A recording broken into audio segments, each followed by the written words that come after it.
자, 둘째 시간입니다. 자, 둘째 시간은 이제 계시록 10장 주해가 들어가겠습니다. 제 책으로는 488페이지가 됩니다. 488페이지에 보면은 맨 위에 상단에 보면은 제4막간계시라고 되어 있죠.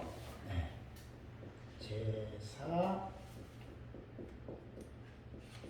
제4막간계시 해가지고 10장 1절부터 11장 1절에서 12절 이렇게 지금 되어져 있습니다.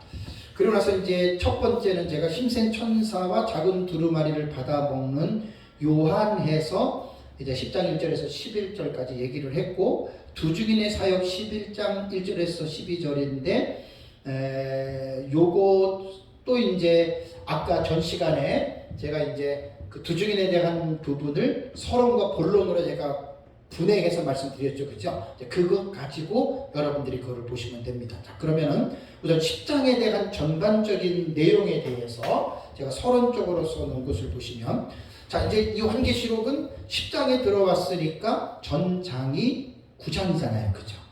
그러니까 요한계시록 9장에 보면은 첫째 화인 다섯 번째 나팔의 사건이 나오잖아요. 그것이 이제 우리가 환충하고, 다음에 이제 9장의 또 후반부가 둘째 화인 여섯 번째 나팔인 유브라데 전쟁이 나오죠. 그죠? 자, 그러고 나서 9장이 끝났어요. 자, 그리고 10장이 딱 펼쳐졌어요. 그럼 독자들은 어떻게 생각할까요? 첫째 화, 둘째 화니까 셋째 화가 나오겠거니, 그러면 나팔의 순위로 보면은 일곱 번째 나팔이 나오겠거니 했는데, 10장을 딱 보니까 일곱 번째 나팔하고는 상관이 없는, 내가 또 보니 카에이돈 신센 다른 천사가 구름을 입고 하늘에서 내려오는데, 이거는 뭐야? 이게 일곱 번째 나팔인 셋째 화일까? 내용을 보면은 전혀 그 내용하고는 상관이 없는 내용입니다. 그래서 보통 사람들이 이제 9장에서 첫째와 둘째와 다섯째, 여섯째 나팔이 끝나고 셋째 화인 일곱 번째 나팔이 나온 것을 기대했는데, 실제적으로는 10장을 들어오면은 그 내용하고는 상관이 없는 다른 내용이 둘째화와 셋째화 사이에 어떻게 해요? 삽입된 거예요.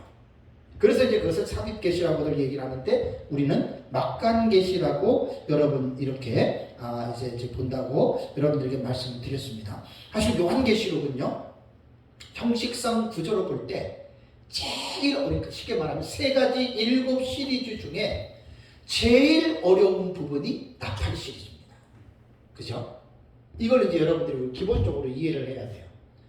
요한계시록을 우리가 말을 한다면 중추적인 계시가 세 가지 일곱 시리즈잖아요. 일곱인, 그 다음에 일곱 나팔, 일곱 대접, 세 가지의 일곱 시리즈가 요한계시록에서 주축이 되는 계시예요. 요 주축이 되는 계시인데, 일곱 인은 계시록 6장 1절에서 17절까지가 첫째에서 여섯째 인이 나오고, 일곱째 인은 8장 1절 나오죠. 그죠? 8장 1절에서 2절이죠. 그죠? 1절에서 2절에 보면은 일곱째 인이 나와요. 그러면 일곱째 인은 스코프로 볼 때는 되게 좁아요. 그죠? 6장 요게 일곱인이에요. 일곱 나팔은 달라요. 일곱 나팔은 어떻게 다르냐면, 일곱 나팔의 첫 번째 시작이 어디에서 나와요? 이게 계시록, 그게 이제 어디를 봐야 되냐면 432페이지를 여러분 보세요. 제 책 432페이지를 보시면 이거를 꼭 이해를 하고 계셔야 됩니다. 이거를 기본적으로 요한계시록을 공부를 하시려면 이 형식상 구조인 이 부분을 꼭 기억을 하고 계셔야 돼요. 기억을 하고 계셔야 되는데, 여기에 보면은 일곱 나팔의 진행 과정이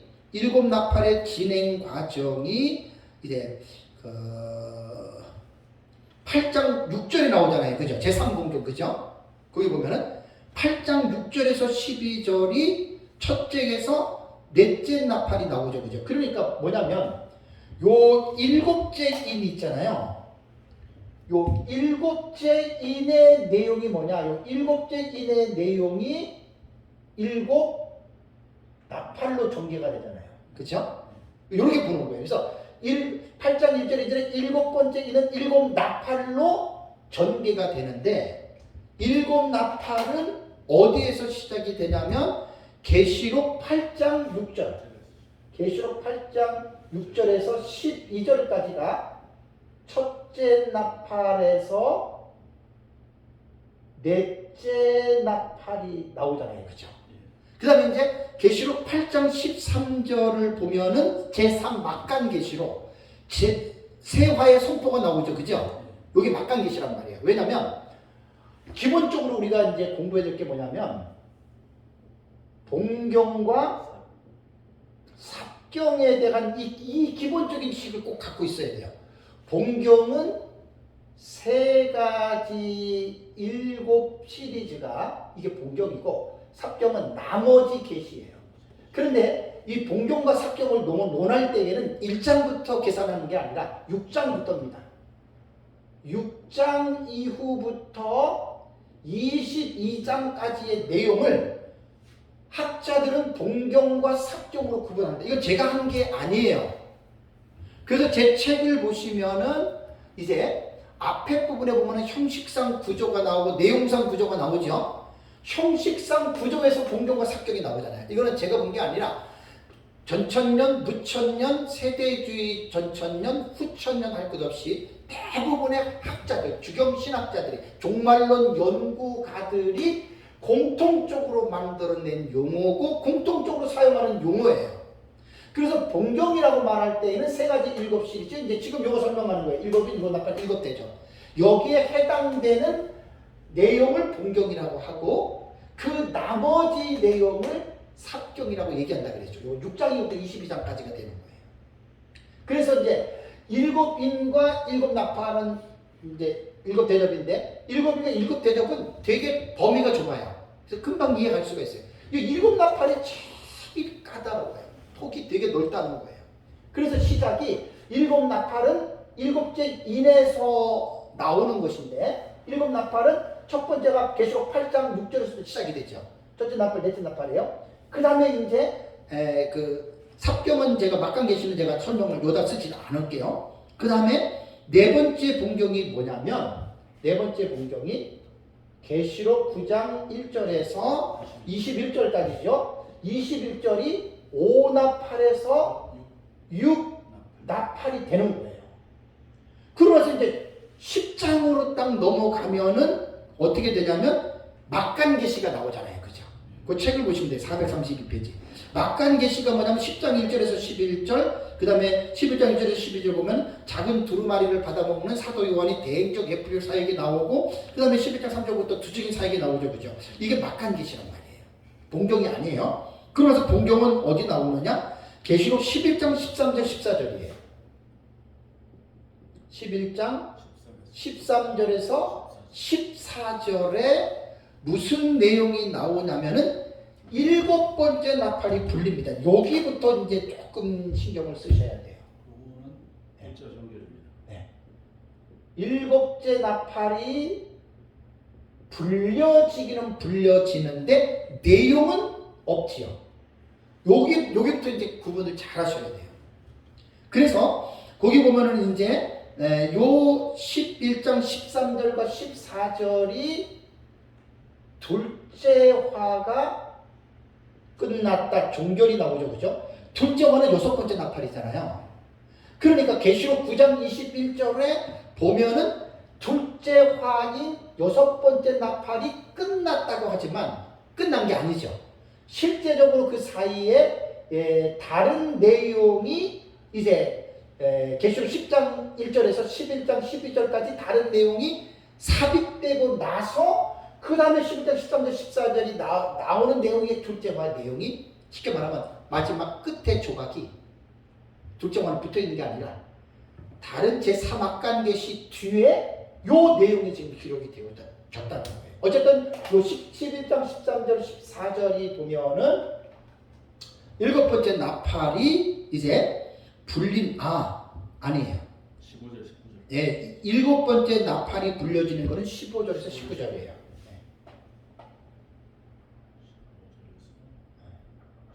15절에서 19절이에요. 제가 전에 같은 책도 안 보고 그냥 쭉 훑어나가는데 아까도 좀 전에 이 목사님도 말씀드렸지만 제가 옛날 같지 않아요. 그래서 이제 여기 이제 일곱째 나팔이 지금 불려지는 것이고 둘째 바 종교는 요거는 11장 13절 14절 얘기를 하는 거예요. 나팔 계시를 얘기를 하는 거예요. 11장 15절에서 19절이 나오는 내용이고 다음번에는 이제 그 11장 19절이 끝나고 12장이 나오거든요. 12장은 일곱 시리즈 나팔 동경이 아니에요. 막간 계시 13장까지.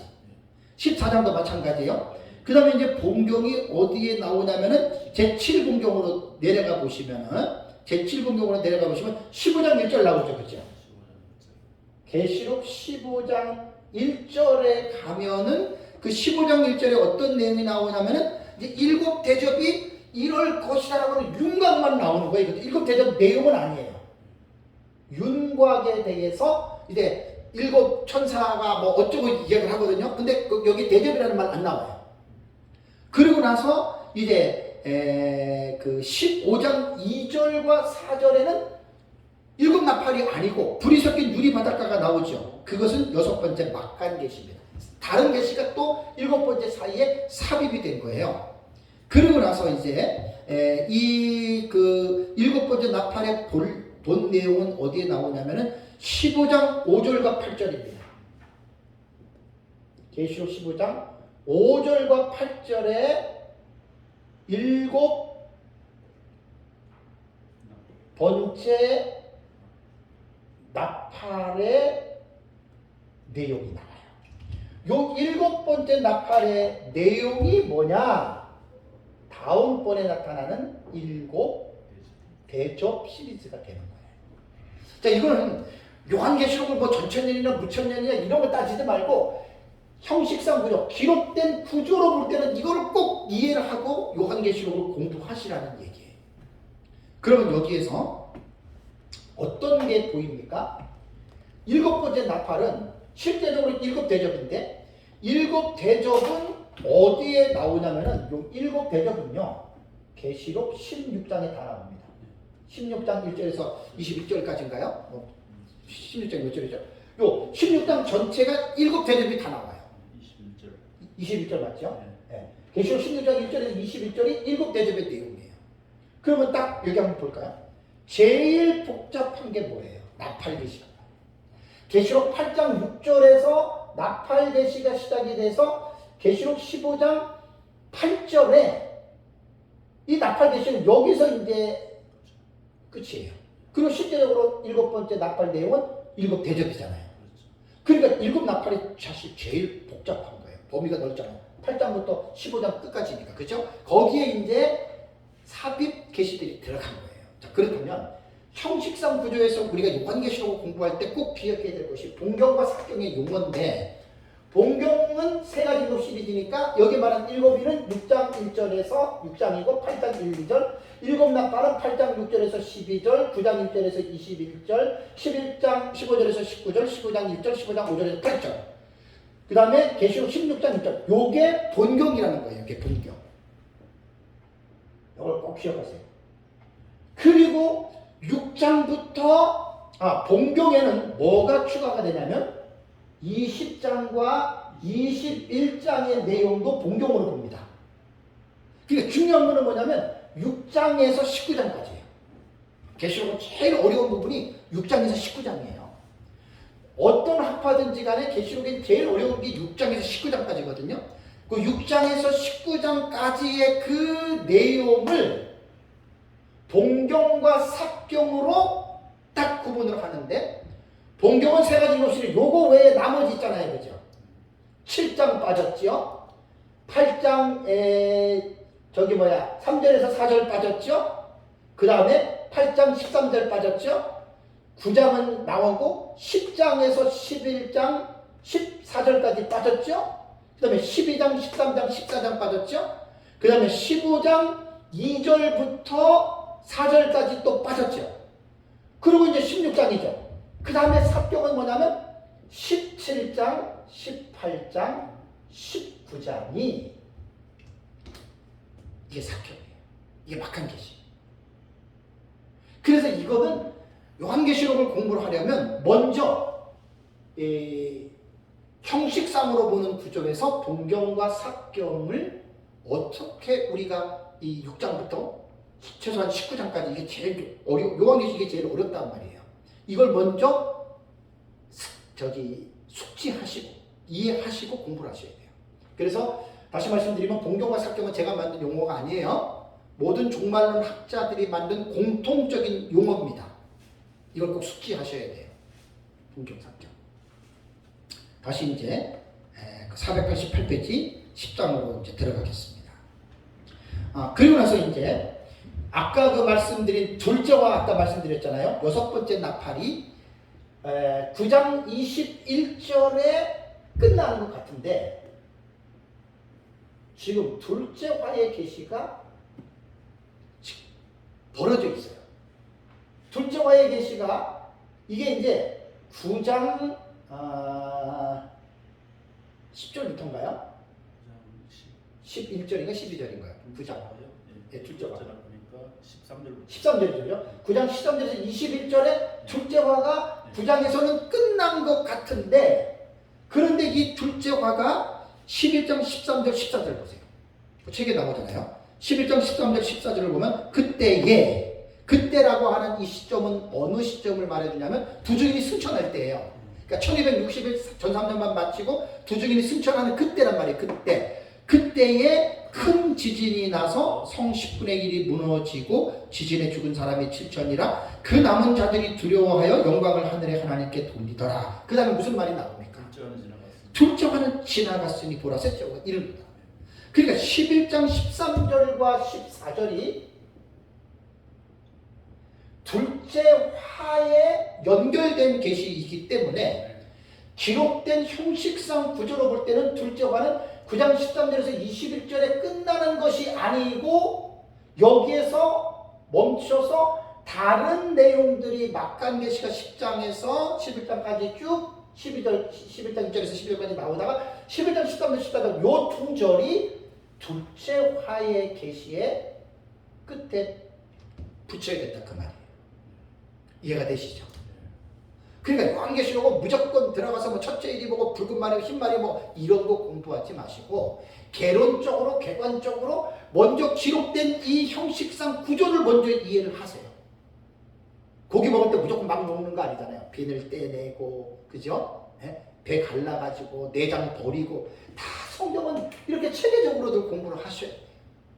그래서 일곱인과 일곱 나팔과 일곱 대접 시리즈가 요한계시록에서 주축이 되는 중심이 되는 계시이기 때문에 요 세 가지 일곱 시리즈를 학자들이 동경이라고 부른다. 동경이 6장에서 19장까지 어떻게 전개되어 있느냐. 요거 지금 말씀드린 거예요. 자, 이거를 꼭 잊지 마시고 이 부분을 먼저 이게 이제 여러분들이 이제 강의를 듣잖아요. 들으면서 끝나면 안 돼요. 이걸 내가 먹고 소화를 시켜야 돼요. 아 진짜 그렇네. 그럼 내가 인식하고 내가 소화가 되면 그게 내 거가 되는 거예요. 저도 뭐 마찬가지죠. 민목사님한테 배우면서 그리고 내가 성경을 연구하면서 이런 거네 하면서 먹어버리니까 이것이 내 거가 돼서 내가 책으로 이렇게 지금 정리를 해놓은 것이 아닙니까? 이렇게 되는 겁니다. 그래서 일곱 나팔 시리즈가 제일 복잡합니다. 저 깊이 연구를 하셔야 됩니다. 세 가지 일곱 시리즈 공부할 때 일곱인, 일곱 대접은 뭐 그냥 간단하지만 저 일곱 나팔은 범위가 되게 넓어요. 그래서 여러분들이 그렇게 생각을 하면 됩니다. 자, 그러면 이제 우리가 이제 계시록을 볼 때 내용상 구조를 또 한번 생각해야 돼요. 자, 형식상 구조로 볼 때는 6, 7, 8, 9, 10, 11 순서적으로 사건들이 기록이 됐잖아요. 그죠? 그런데 그 사건이 언제 일어나느냐에 대한 이 부분을 우리가 성경을 연구하다 보면 요한계시록 6장 이후부터 19장까지의 사건은요, 기록된 순서대로 사건이 일어나지 않습니다. 사건이 도치가 됩니다. 이것은 무천년주의자들도 저랑 똑같이 얘기를 하고 저보다 더 이 부분을 강조합니다. 꼭 강조합니다. 에드워드 제이용도 그렇고 그 70일의 계시에서도 이야기를 했고, 그 다음에 킴 리들버거라고 하는 사람도 책에 얘기를 했고, 그 다음에 다른 무천년 학자들 중에 그 주경 신학자 무천년 주석이 뭐죠? 핸드릭슨도 그렇고 다 그렇게 얘기를 하는 거예요. 꼭 기억하세요. 어떻게 보면 전천년보다 무천년이 이걸 더 강조를 해요. 절대로 요한계시록은 6장 이후부터 기록된 순서대로 일어나는 게 아닙니다. 이렇게 얘기를 하면 보통 사람들은 어떻게 생각하느냐? 당연히 그냥 기본적인 인간의 생각의 패턴으로 6 다음에 7, 7 다음에 8, 8 다음에 9, 그 다음에 6장 안에 1, 2, 3, 4, 5, 6, 6장에 6가지 일이 나타나는데 첫째인, 둘째인, 셋째인, 넷째인 그렇게 사건의 순서대로 일어나는 것처럼 생각하죠. 이게 보편적인 생각인데 아니에요. 무천년도 그렇게 안 봐요. 근데 세대주의는 또 특별해요. 순서대로 사건으로 봐요. 6장보다 쭉 이렇게. 참. 우리 역사적 전체는 절대로 그렇게 순서대로 안 봅니다. 그래서 이제 제 책 뒤에 도표 있잖아요. 저게 이제 연대기적으로 딱 기록해요. 연대기적으로. 민목사님한테 배워서 민목사님이 파트별로 만들어 놓은 것을 하나님의 은혜로 제가 종합적으로 딱 한눈에 정리를 딱 해놓은 거예요. 이게 도표예요, 도표. 이번에 책 쓸 때 이 도표 해설이 나옵니다. 그 책 나오면 이제 일반 성도들은 보기 좋을 거예요. 누구든지 간에 도표를 연대기적으로 제가 정리를 하기 때문에. 그래서 꼭 이 부분에서는 여러분들이 기억을 해야 되는데, 그렇다면 이제 여기서 이제 한 가지 우리가 풀어야 될 숙제가 뭐라 그랬죠? 왜 사건이 왔다 갔다 하지? 왜 6장에서 첫째 인에서 6째 인까지 하고 왜 7장에 들어가서 14만 4천과 신어집은 큰 무리가 왜 나오지? 하나님이 아무런 생각 없이 의도 없이 그냥 하나님이 6째 6장 끝내놓고 14만 4천하고 신어집은 큰 물이 나오고 그다음 8장 1절과 2절에 7번째 인을 떼고 그 다음에 이제 공중에 금양로에다가 담아가지고 8장 3절에서 5절 쏟아버리고 그 다음에 이제 첫째 나팔, 둘째 나팔, 셋째 나팔, 넷째 나팔 나오고 그 다음에 8장 13절에 공중에 날아가는 독수리가 화성포하고 그 다음에 9장에서 다섯째, 여섯째 나팔 나오는데 왜 하나님이 그렇게 계시를 배열했을까? 이걸 찾아내야 되는 거예요. 그러니까 보통 사람들은 이해가 안 돼요. 왜 왔다 갔다 해? 근데 그 무천년도 그렇게 우리도 그렇게 보는데 거기에서 우리는 그 사람들이 이해할 수 있는 설명을 해줘야 돼요. 그게 바로 제가 할 일이에요. 그래서 이제 지난달에도 6장 이후에 7장에 담겨있는 두 가지 의미 말씀드렸죠. 그렇게 설명을 해줘야 돼요. 그렇다면 이제 10장에 들어왔습니다. 자, 의도가 있습니다. 6장에서 계시록 6장에서 19장까지 약 44가지의 사건이 나오는데 사건은 왔다 갔다 해요. 왜 그러면 하나님이 9장에서 첫째 화와 둘째 화와 여섯 번째 나팔 유발대 전쟁이 끝나고 왜 하나님은 10장을 여기에 집어넣으셨을까? 10장과 11장 1절에서 12절까지 두 증인에 계시잖아요. 왜 하나님께서 9장에 유브라데 전쟁이 끝나고 나서 왜 하나님은 이 두 증인의 계시를 하셨을까? 하나님의 의도가 있겠죠. 근데 이것을 밝혀놓은 것은 없잖아요. 그래서 이제 490페이지에 보시면 둘째 화의 유브라데 전쟁은 보통 전쟁이 아닙니다. 세상의 인류의 3분의 1이 죽는 전무후무한 전쟁이에요. 여태까지 이렇게 큰 전쟁이 없었어요. 사망자가 이렇게 세계 인구의 3분의 1이 죽는 전쟁이 없었어요. 둘째 화 유브라데가 그걸 말하는 거거든요. 80억으로 본다면 26억 7,300만 명 정도가 죽는 거예요. 엄청난 사람이 죽는 거예요. 그래서 이제 유브라데 전쟁은 3차 세계 전쟁으로 핵전쟁으로 볼 수밖에 없다는 거죠. 그럼 보세요. 9장에서 둘째와의 유브라데 전쟁의 참상을 딱 이해한 사람들은 어떤 생각이 들 것 같아요? 여기서는 분명하게 보세요. 요한계시록은요. 우리가 어떤 사회를 논할 때에는 사회의 어떤 한 가지 현상만 말하는 게 아니에요. 대한민국이라고 하는 현실을 논할 때에는 여러분 어떻게 논해야 됩니까? 경제만 논합니까? 사회만 논합니까? 문화만 논합니까? 종교만 논합니까? 군사적인 것만 논합니까? 아니죠. 전반적인 전체를 논해야죠. 그러니까 요한계시록을 볼 때는 하나의 사건만 보지 마시고 이 사건이 일어날 때 동시적으로 일어나는 사회적인 전체적인 환경을 볼 수가 있어야 되는 거예요. 그러니까 둘째 왕인 유브라데 전쟁으로 인류의 3분의 1이 죽는 대참상이 이 세상에 벌어질 때에 그때 여러분 보세요. 후상연반이 시작할 때 어떤 특별한 일이 생기죠. 첫째와 황충화를 통해서 이긴 신앙생활한 사람들은 유브라데 전쟁이 겪어요, 안 겪어요? 이들은 하나님의 예비처에 들어가잖아요. 이게 너무너무 신비해요. 제가 첫째와 그때 강의할 때 말씀을 드렸잖아요. 목사님들이 요한계시록을 가르칠 때 성도들에게는 예비처를 가르쳐야 됩니다. 세대주의자들이 예비처, 계시록 12장 6절과 14절, 그 다음에 7장에 흰옷 입은 큰 무리가 예비처에 계신데 이 예비처의 계시를 보지 못해서 7년 대환란 전에 교회는 환란을 당하지 않고 공중으로 휴거된다. 아니에요. 그 성경에 없는 거예요. 예비처를 못 받기 때문에 그래요. 그리고 우리가 여러분 마지막 때 목회 현장에서 성도들에게 종말론적인 삶을 살게 하기 위해서는 깨어있는 성도들이 신앙생활을 하도록 가르쳐야 되거든요. 그래야 그들이 7년 환란기에 들어와서 후 3년 만에 대환란에 떨어지지 않는 거예요. 깨어있는 사람들. 곧 등잔에 자기 그릇에 기름을 준비한 지혜로 5처녀 있잖아요. 그들이 혼인잔치에 참여하잖아요. 예비처의 계시를 그렇게 보면 일리가 있어요. 그러니까 지금 마지막 때는요. 예수 믿고 구원받았어요. 됐어. 이제 구원받았으니까 우리 이제 지옥 갈 일이 없으니까 여러분 기도해서 하나님에게 복 받아가지고 복을 누리면서 살아가십시오. 이렇게 가르치는 목사들이 참 많은데 이건 진짜 참 불쌍한 목회자들입니다. 성경을 너무나 모르는 사람들입니다.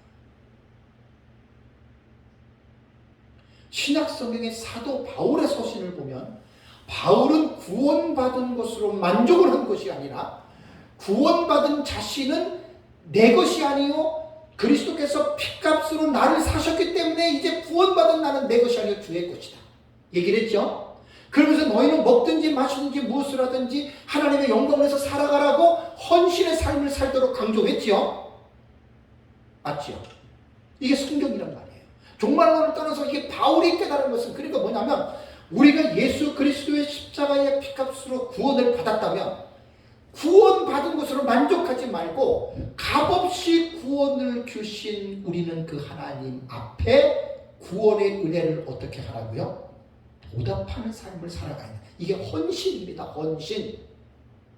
오늘날의 교회가 하나님의 말씀에 대한 깊이와 분명한 이 본질을 가르치지 않음으로 말미암아 성도들이 하나님 앞에 봉사하고 헌신하는 삶이 많이 약화가 됐어요.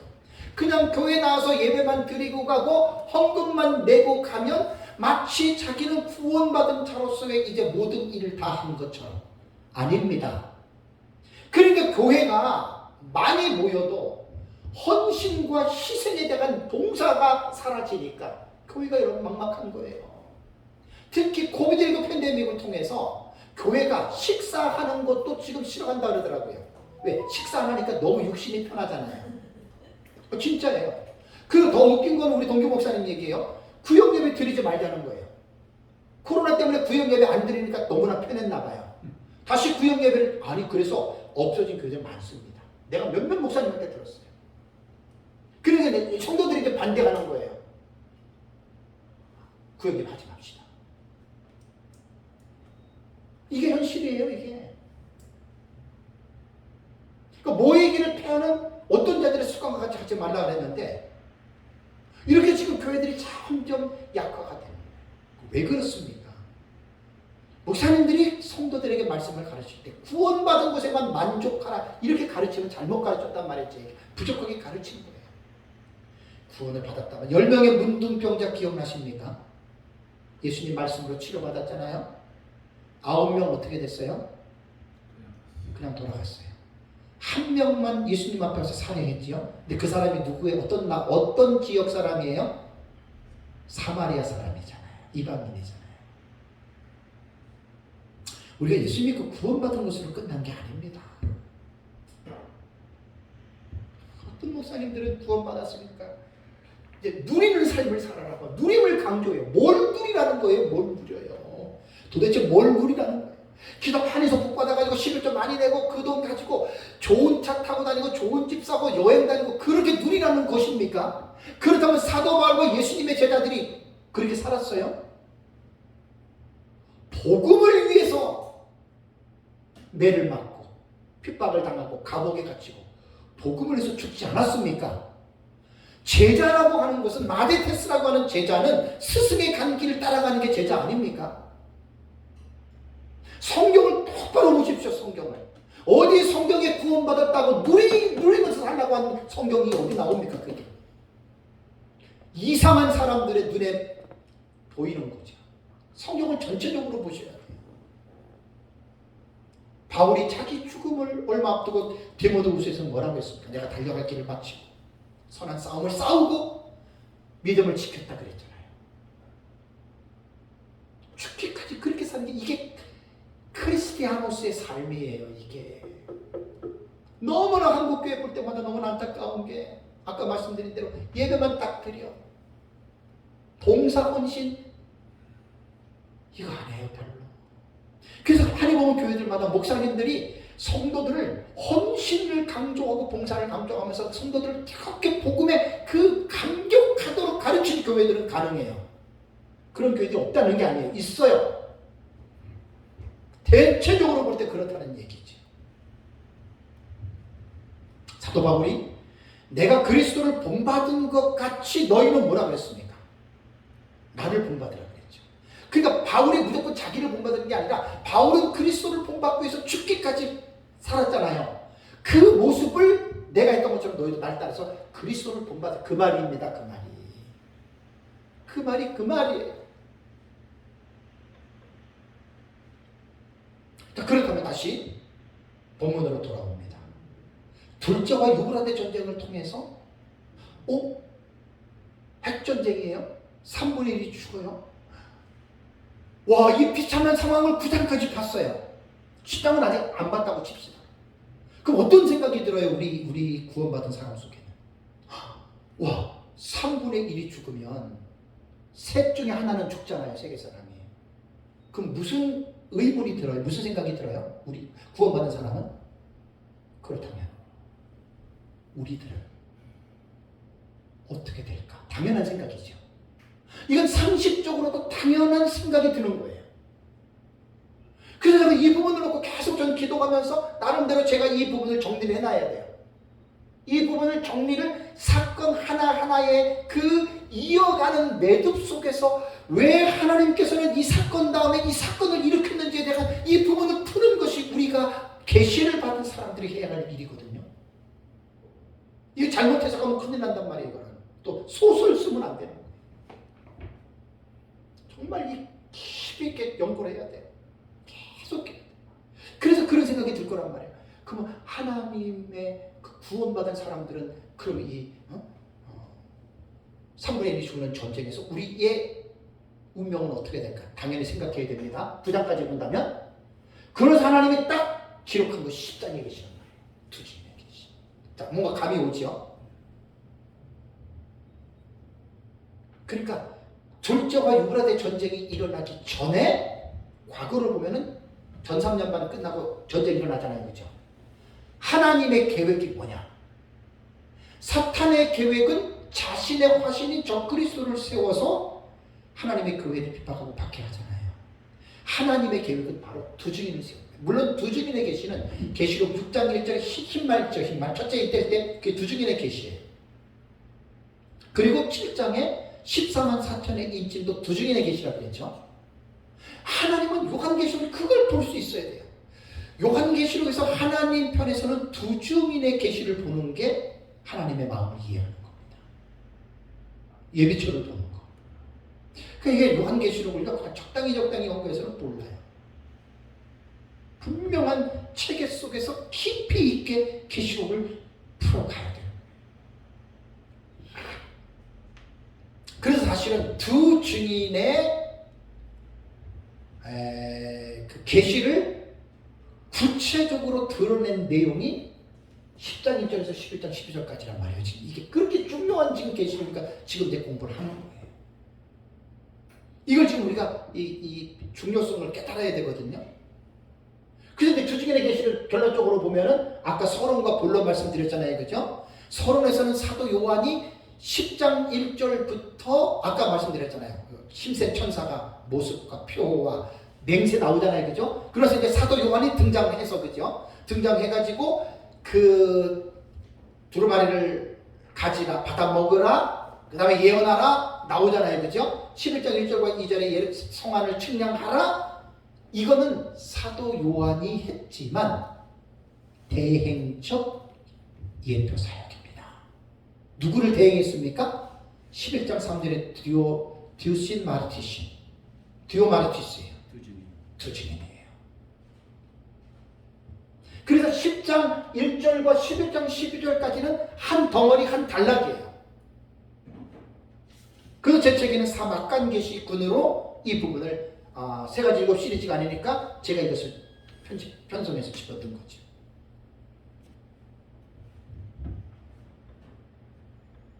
그래서 이제 둘째 화인 유브라데 전쟁을 통해서 세계 3분의 1이 인구가 죽는 처참한 그 상황 속에서 하나님의 계획은 뭐냐? 내가 두 증인을 세운다는 거예요. 그러면 우리의 의문과 궁금점이 여러 우리는 풀리는 겁니다. 그죠? 안 믿는 사람들은 왜 이거 다음에 둘째와 다음에 왜 이게 10장이 왜 나오냐 이렇게 얘기할 거 아니에요. 그죠? 이 부분은 바로 제가 기도하면서 깨달은 게 그겁니다. 하나님 편에서는 그러한 둘째화의 대참상 전쟁이 일어나도 하나님 편에서는 내가 두 증인을 세울 것이다. 그 두 증인들의 사역이 전 3년 만에 1260일 하잖아요. 그래서 두 증인들의 사역을 통해서 황충화에서 이긴 자들은 어떻게 됩니까? 유브라데 전쟁에 안 떨어지잖아요. 예비초로 들어가잖아요. 그래서 아까 말씀드린 대로 요한계시록은 하나의 파트만 보지 마시고 아까 말씀드린 사회를 볼 때는 한 부분만 보지 마시고 대한민국이라고 하는 사회의 전반적인 상황 속에서 하나의 부분을 강조해야 됩니다. 자, 우리 대한민국 같은 경우는 지금 외교 문제입니다. 우리 위에는 북중러가 있잖아요. 그죠? 북한은 핵을 갖고 있습니다. 그러면 그 모든 것들이 경제만, 군사적인 것만 보는 게 아니라 한국의 정치, 경제, 문화, 종교 다 봐야 되는 거예요.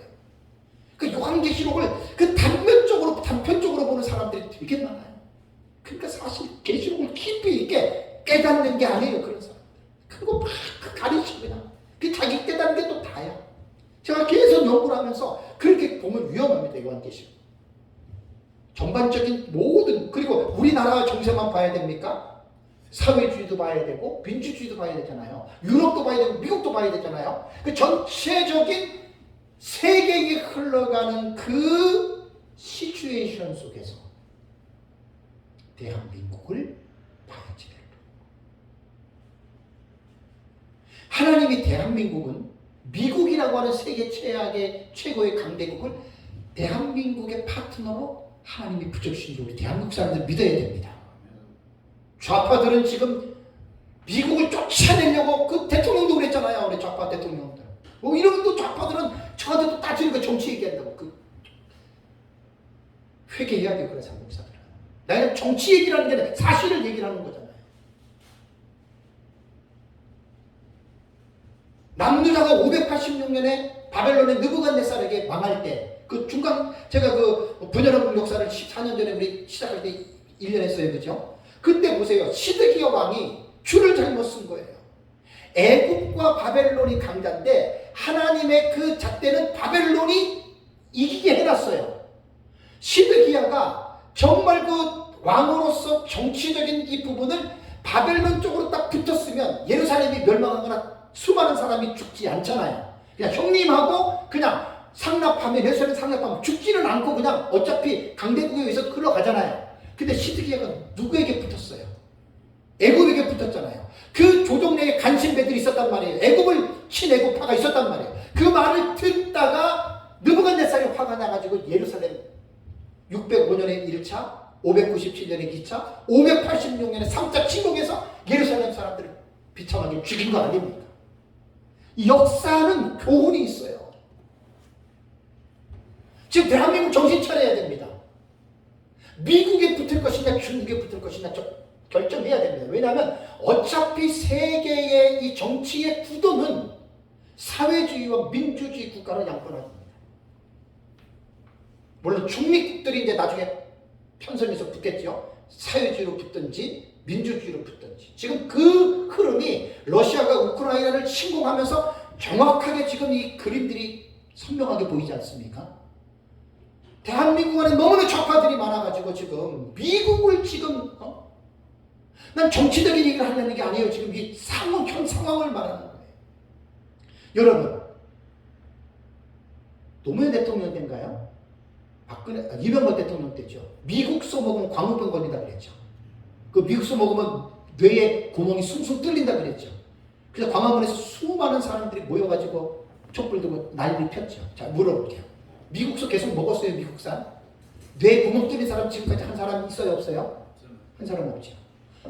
우리나라 사람들이 뭐가 지금 문제인 줄 아세요? 책임을 물어야 되는 거예요. 안 그래요? 얼마나 국력을 낭비하고 돈을 낭비하고 사회를 불안한 요소로 몰았습니까? 미국산 소 때문에. 그거 주장한 사람들이 누구지요? 극렬 좌파들이잖아요. 거기에 그 분별하지 못하는 중도파들이 얼마나 많이 그때 들어갔습니까? 왜 책임을 안 묻습니까? 저는 정치적으로 좌파 우파를 말하려는 게 아니라 우리나라 대한민국 국민들이 좀 의식적으로 깨어 있어야 되지 않겠습니까? 진짜 미국산 소고기 먹고 뇌 구멍이나 광우병이 걸려서 죽었다면은 난 촛불 그 사람들을 나도 따라가겠어요. 한 명도 없었어요, 여러분. 뭘 한 거지요? 정치적인 입장에 서가지고 현 정부를 무너뜨리려고 한 거 아닙니까? 왜 이런 것들이 대한민국에서 도대체 일이 끝나거나 왜 잠잠하죠? 나는 이게 우리나라 국민성들의 아주 아쉬운 부족한 부분들이에요.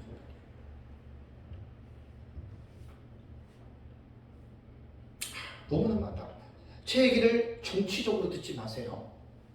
현실적으로 들으세요. 지금 우리나라는 선택을 잘해야 됩니다. 미국을 선택할 것이냐 중국을 선택할 것이냐. 미국은 하나님이 우리나라에 붙여준 파트너입니다. 대한민국 남한에. 이건 잊어버리시면 겁니다.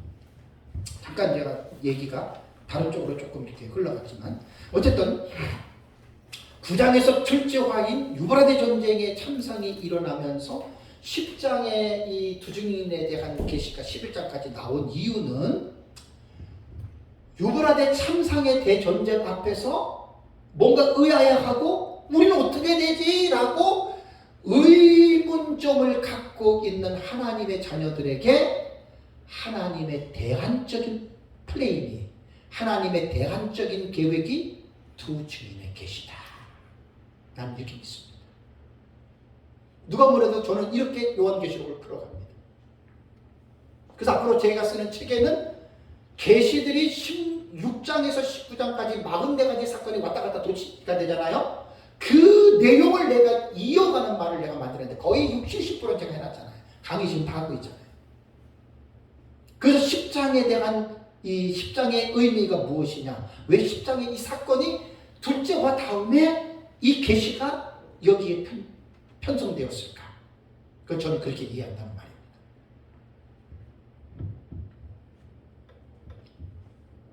이 요한계시록 10장에서 내려오는 그 내용을 보면은 힘센 천사가 그 손에 펴놓인 작은 두루마리를 들고 하늘로부터 내려오죠, 그죠? 네, 전체적인 스토리를 말씀드립니다. 그러면 요한에게 작은 두루마리를 받아 먹으라고 말을 하죠. 그 요한의 말대로 작은 두루마리를 받아 먹었고 천사는 요한에게 많은 백성과 나라와 방언과 임금에게 다시 예언하여야 하리라고 말했죠. 그리고 요한계시록 11장으로 연결되면서 천사는 요한에게 지팡이 갈등 갈대를 주면서 성전 안에 경배하는 자들을 측량할 것을 명령했죠. 그 이후에 나오는 내용은 그 대상이 바로 두 증인이라고 하는 것을 우리는 알 수가 있습니다. 그리고 이제 요한계시록 10장을 읽으면서 우리가 반드시 알아야 할 사실이 있는데 이것은 힘센 천사의 손에서 펴놓인 작은 두루마리를 받아먹은 자가 요한인 것은 사실이나 사도 요한이 많은 백성과 나라와 방언과 임금에게 다시 예언한 사역은 요한이 감당하지 않았습니다. 이걸 꼭 여러분들이 10장과 11장을 공부할 때 이것을 먼저 기억을 하셔야 됩니다.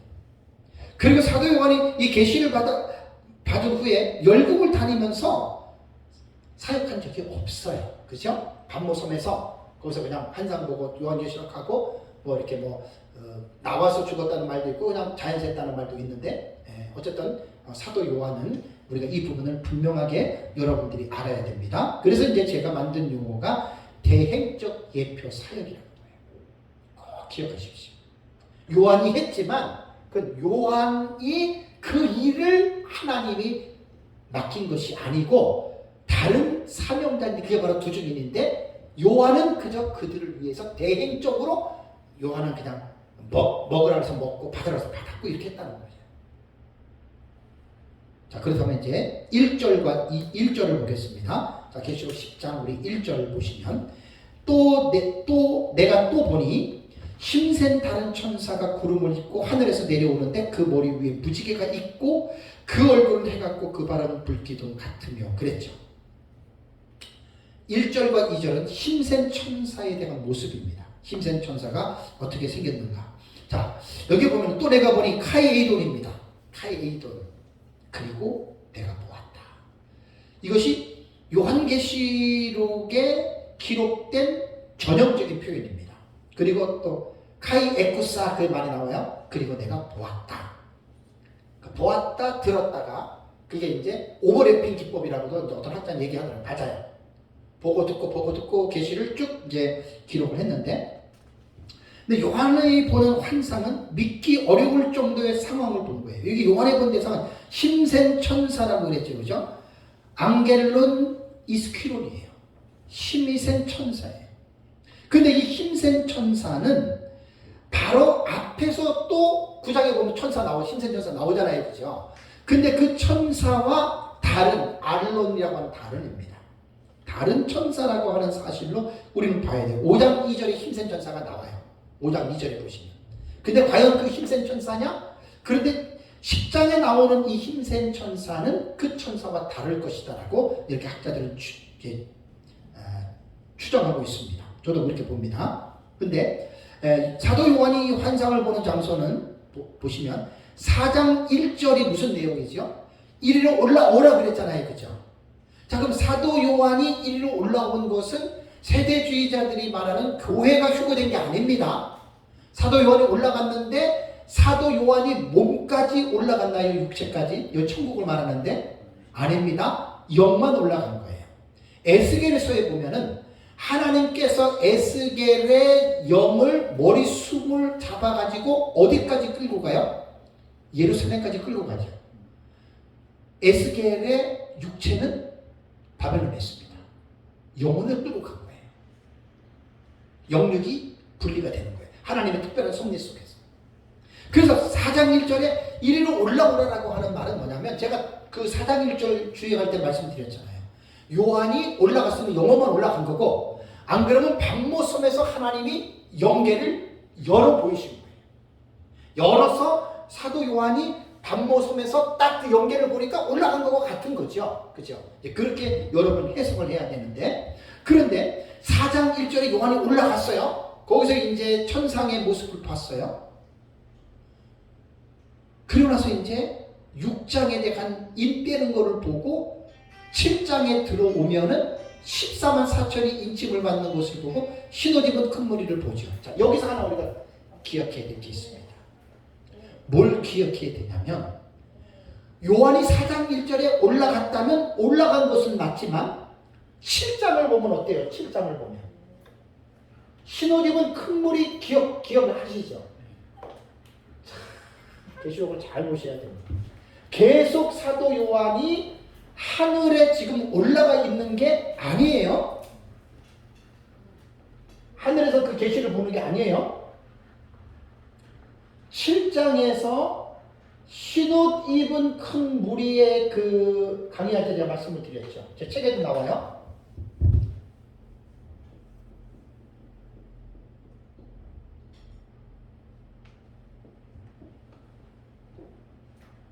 흰옷 입은 큰 무리의 환상은 요한이 중간 지점에서 본 거예요.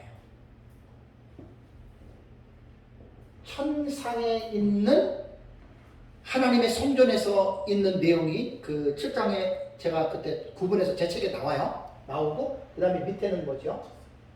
땅에 있는 예비처 기억나시죠? 사도 요한이 2포인트를 본 거예요. 또 내가 보니 이렇게 동시에 본 거예요. 동시에. 제가 왜 이 말을 하냐면 10장 1절을 다시 보십시오. 내가 또 보니 힘센 다른 천사가 구름을 입고 어디에서? 하늘에서 어떻게 해요? 내려오는 것을 하이 에이돔이에요. 내가 보았다는 거예요. 그럼 요한이 지금 어디에 있는 거예요? 하늘에 있는 거예요? 땅에 있는 거예요? 10장 1절의 계시 어디서 본 거예요? 하늘에서 본 게 아니죠? 땅에서 본 거죠. 그 성경을 이렇게 깊이 있게 좀 보시란 말이에요.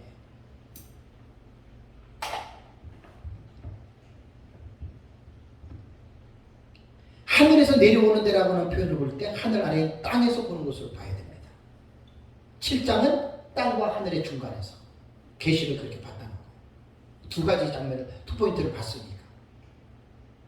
이것도 7장도 사실 논란이 많죠. 우리처럼 흰옷 입은 큰 무리를 예비처로 보는 사람들이나 이렇게 보지, 그냥 구원받은 총수로 볼 때에는 천국에서 봤다 이렇게 볼 거 아니에요. 그러니까 서로가 계시록을 해석할 때 해석이 다른 어떤 부분에는 싸울 필요가 없다는 얘기예요. 제 얘기. 그래서 이제 사도 요한이 이 10장의 이 모습을 볼 때는 하늘에서 내려온다. 힘센 천사가.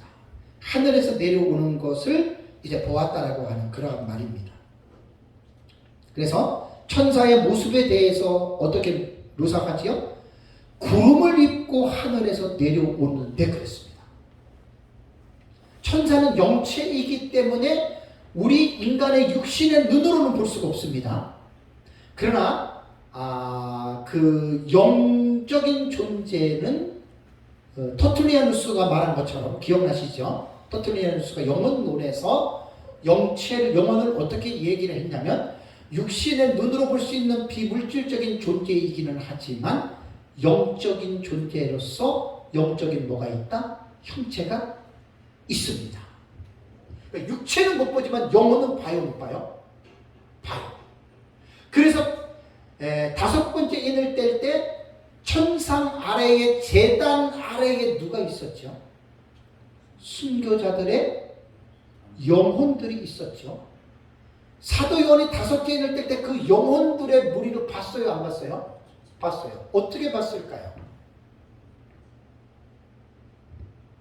영혼은 영적인 모습이 형체가 있어요.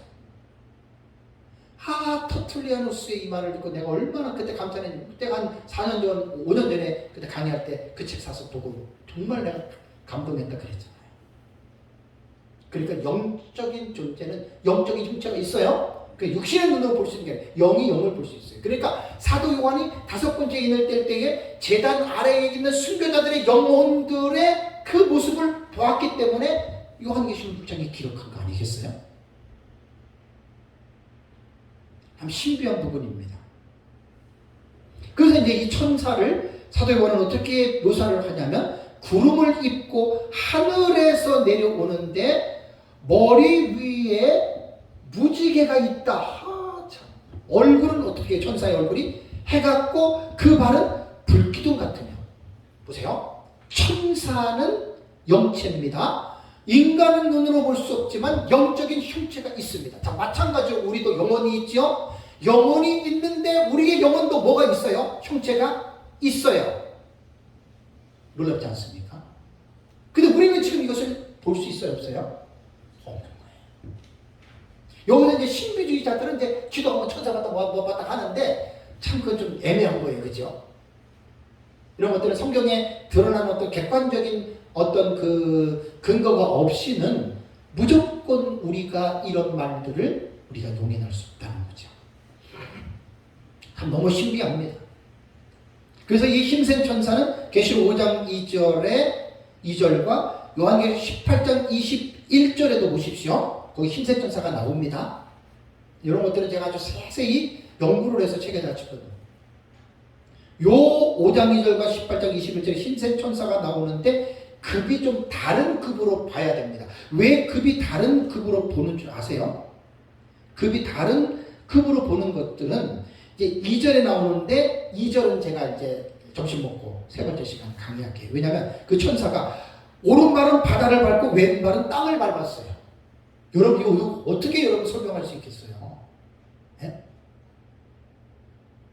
천사가 오른발은 바다를 밟고 왼발은 땅을 밟았다. 사도요한이 봤어요. 이거를 영적인 형체를 봤단 말이에요. 이걸 어떻게 설명할 수 있겠어요? 그러니까 아마 이것 때문에 5장 2절의 힘센 천사와 8장 21절의 힘센 천사와 급이 다를 것이다. 제 책에 기록해놨잖아요.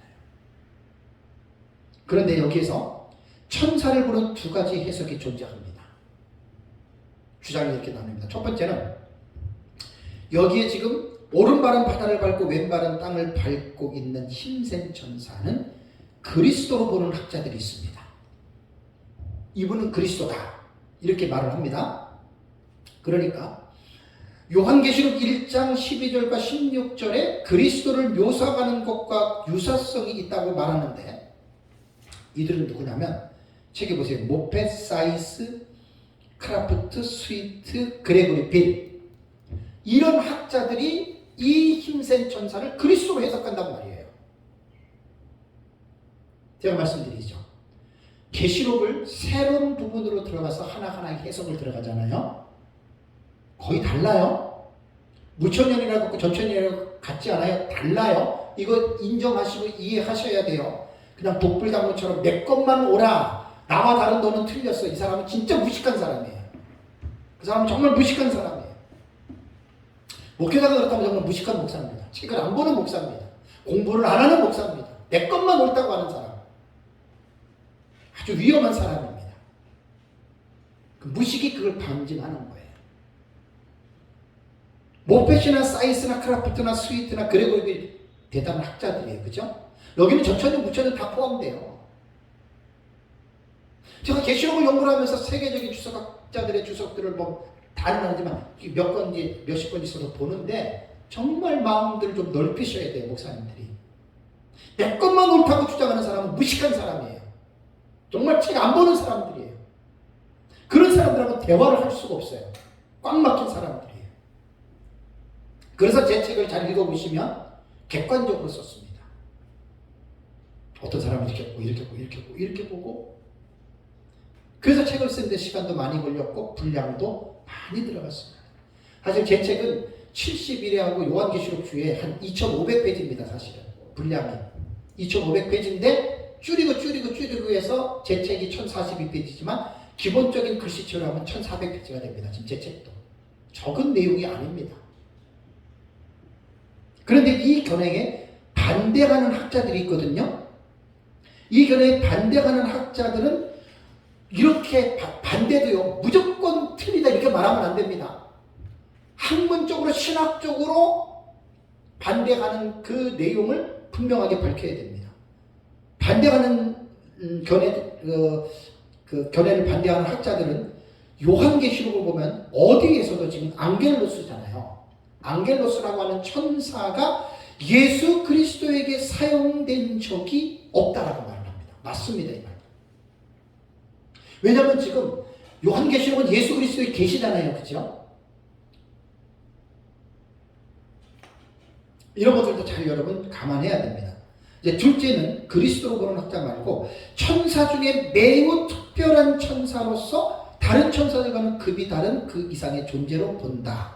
이렇게 지금 말하는 거예요. 왜냐하면 천사를 묘사하는 표현을 볼 때 구름을 입었고 머리 위에 무지개가 있고 얼굴은 해 같고 발은 불기둥 같은 이 모습을 볼 때에 이 천사는 보통 천사는 아닐 것이다 라고 이렇게 말을 합니다.